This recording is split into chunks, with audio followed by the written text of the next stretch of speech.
The next few verses are concerned with those who we might describe as spiritual seekers,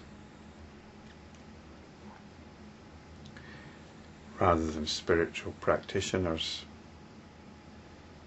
They're described here as Sravakas. And Sravakas were followers of the Buddha. They studied the teachings of the Buddha. They followed the rules. They meditated. They spent their time being Buddhists.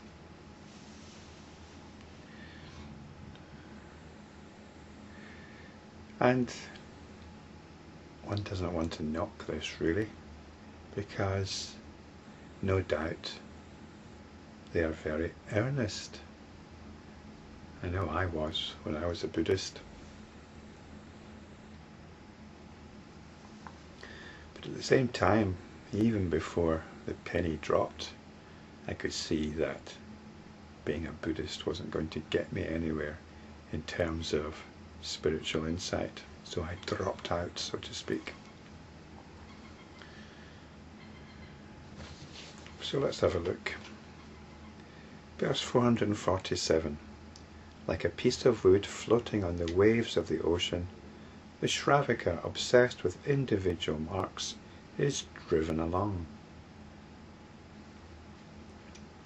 And the translator has put in brackets, the stream of existence.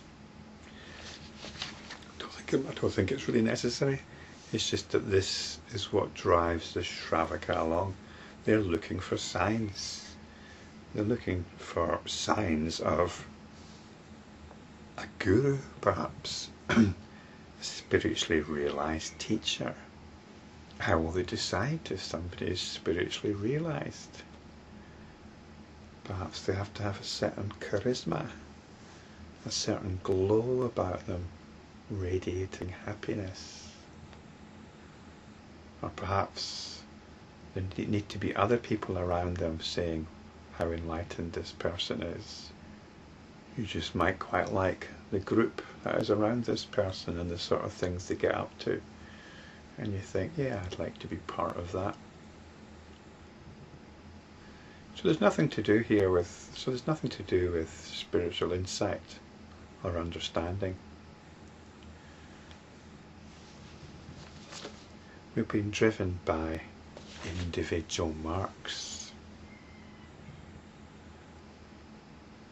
There is nothing out there which is going to guide us to enlightenment. There isn't any teacher.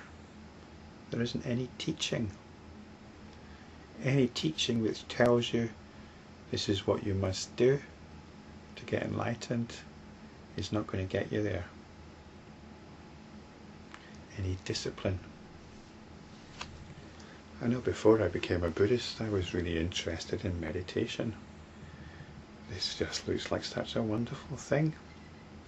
When you see a meditating figure,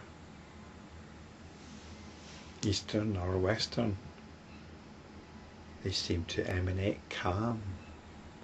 They're not being taken in by the forces around them. And I thought, surely this must be the way. And meditation seemed to be a pretty integral part of Buddhism. So Buddhism seemed a pretty good bet if you want to get into meditation.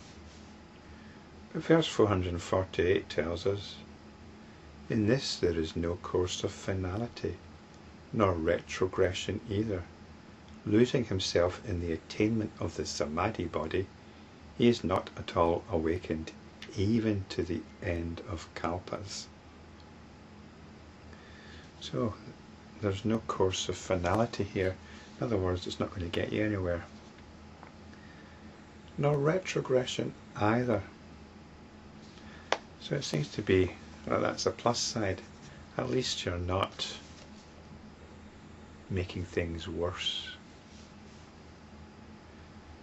But losing oneself in the attainment of the Samadhi-body, well, Samadhi is the meditation body. Samadhi is the state of meditative absorption.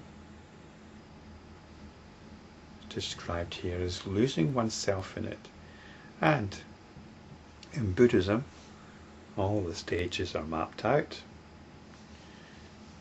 The jhanas, the absorptions, but even to the end of kalpas, and this is to the end of unimaginably long periods of time.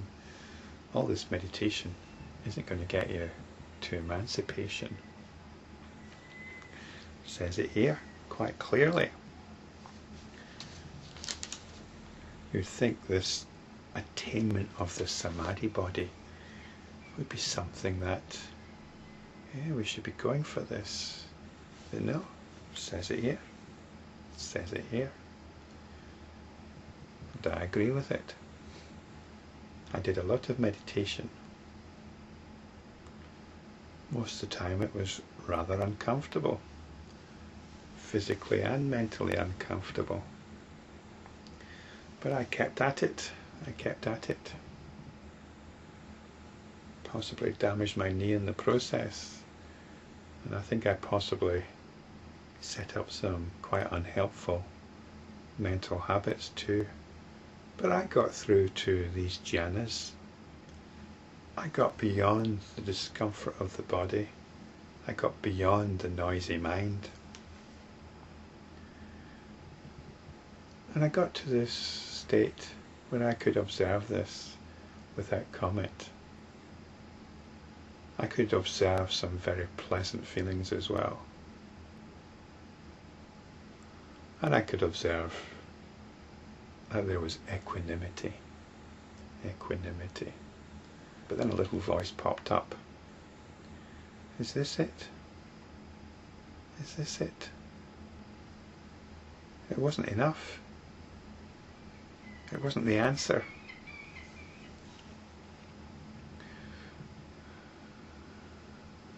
So I could see that. Part of me still likes the idea of getting into that kind of meditation state. And I think I should be practicing meditation. I don't actually do any formal meditation practice these days. I'm finding it even less physically comfortable. Although I've managed to get myself in quite a nice position. Not too bad. So maybe it's still nice to do some meditation, but it's not the way to enlightenment. Verse 449 says, though disengaged from the actively functioning passions, and this is maybe what it means by no retrogression, they, the Sravakas, are still bound up with the habit energy of the passions.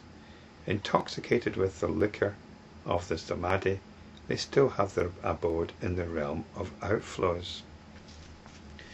So basically, what happens when you get off your meditation cushion? Although you're not engaging with the passions, you've temporarily stopped. They're still there. They're still there. And as soon as you get up from your cushion, you're going to be directed even more so to the external world, or the apparent external world out there. I remember when I was a Buddhist many years ago, living in a Buddhist community, and we helped out at the local meditation centre. And on the way back from the meditation centre to where we lived, the house where we lived, there was this amazing, what you could call, indulgence in the outflows.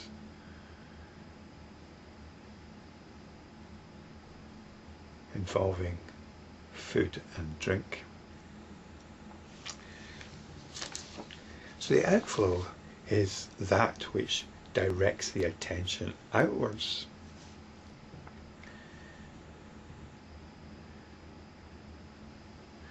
Become like the pig at the centre of the Bhava chakra, the wheel of life. Once more sticking its snout into the delusion of the external world. So, intoxicated with the liquor of the samadhis.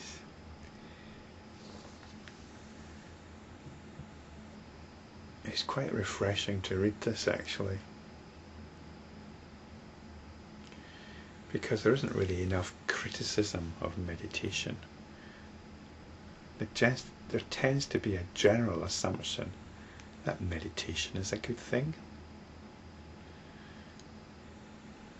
A short while back I saw a picture that somebody pasted on Facebook of a child meditating, and how good it would be for the world if all children meditated. I thought it was a rather creepy picture, rather unnatural, seeing this little kid sitting in still meditation.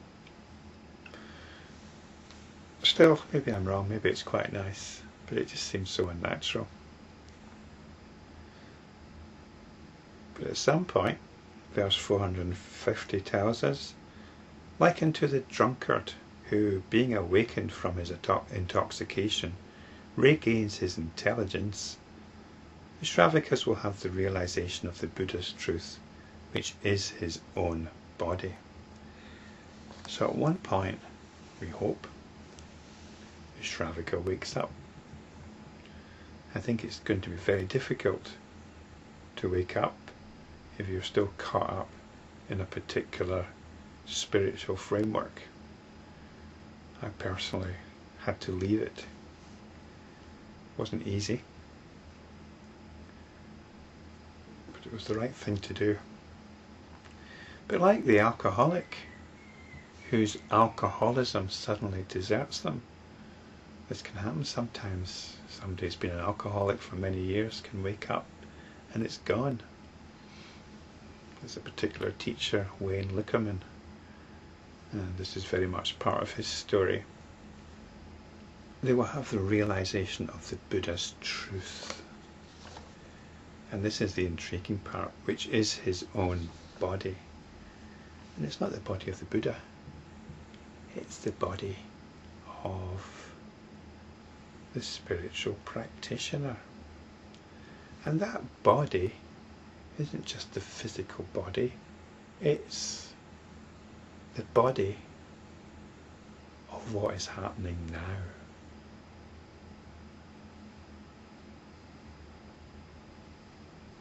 It's the realization of the absolute, complete nature of what is happening now. The complete acceptance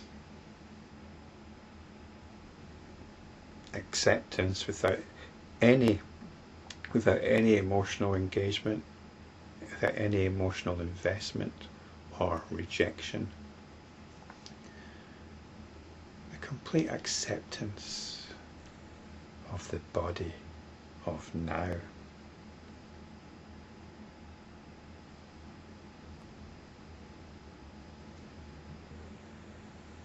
We are not indulging in the outflows. There is stillness, the still centre. The still centre, which is this body.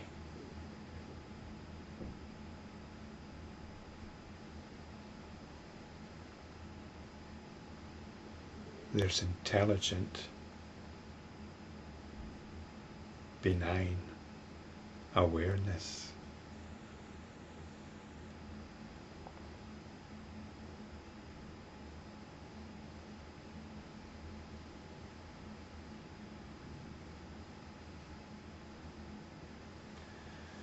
It's possible that this is what the Christians call the state of witnessing.